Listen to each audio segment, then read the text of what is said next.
Дорогие братья и сестры, дорогие якутяне, Христос воскресе! Христос Теленне! Сердечно поздравляю вас с великим праздником Пасхи Божией Спасительной, со светлым Христовым воскресением.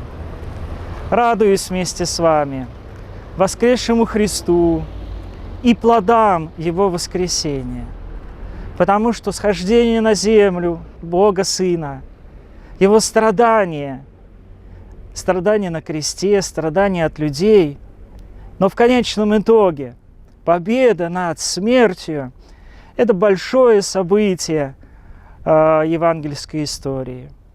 Я смею сказать, что это главное событие человеческой истории, потому что Бог не оставляет свое создание.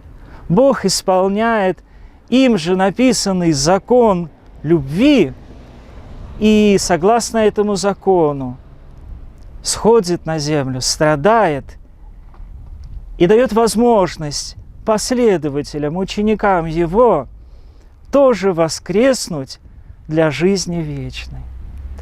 В эти светлые святые дни мы, поздравляя друг друга, молясь воскресшему Христу, стремимся эти же правила любви, этот же закон любви реализовать в общении со своими ближними. Пусть эти пасхальные дни и будут ознаменованы деятельной заботой о ближних наших.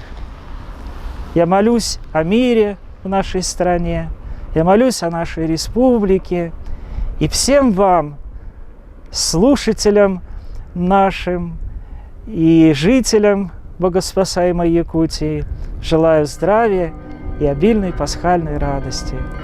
Христос Теленне! Чахчи Теленне!